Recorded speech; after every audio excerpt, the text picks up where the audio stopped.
Lívio, Rómulo, Cristo dos Romanos. Olá, bem-vindos ao canal Quem Escreveu Torto por Linhas Direitas. Por volta de 10 da Era Comum, Tito Livio escreve sobre Rómulo no seu livro História de Roma. Rómulo é claramente uma personagem mitológica, mas Livio retrata-o como uma personagem histórica como sendo o primeiro rei de Roma. Livio diz: Rómulo desapareceu durante uma tempestade, deixando o trono vago. O céu escureceu nesse dia. Existem suspeitas que os poderosos de Roma mataram Rómulo por este ser incômodo. O povo crê que Rómulo subiu ao céu e tornou-se um deus. Um homem alega ter visto Rómulo e recebido revelações dele sobre o futuro. Rómulo, segundo as lendas romanas, foi o fundador e primeiro rei de Roma. É claramente uma personagem mitológica. A descrição da morte de Rómulo, segundo Tito Livio, apresenta os seguintes pontos. Rómulo desaparece, deixando o trono vago.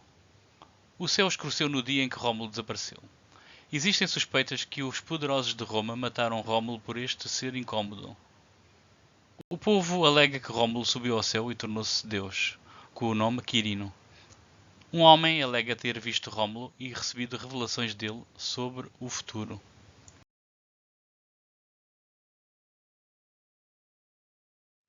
Rómulus ajuntou o seu exército na praia Paulus do Campo Martius.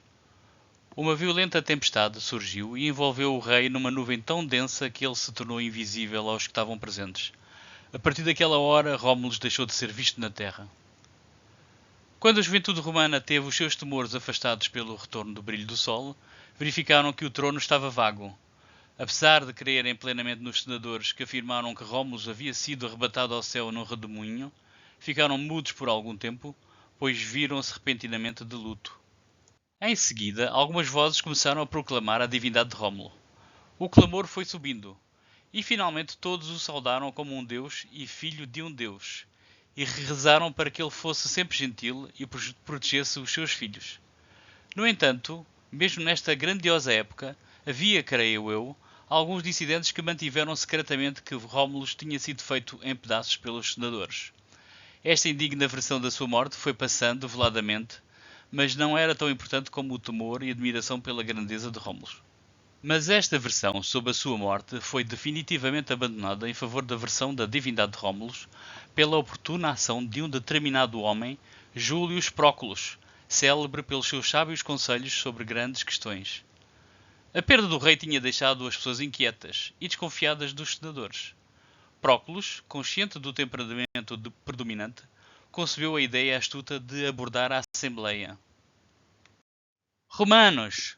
Ao amanhecer de hoje, o pai desta cidade desceu subitamente do céu e apareceu-me.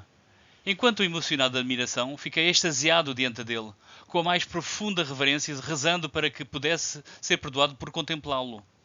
Vai, disse ele, e diz aos romanos que, pela vontade dos céus, Roma liderará o mundo. Deixa-os aprender a serem soldados. Deixa-os saber ensinar os seus filhos que nenhum poder na terra poderá vencer estas armas romanas.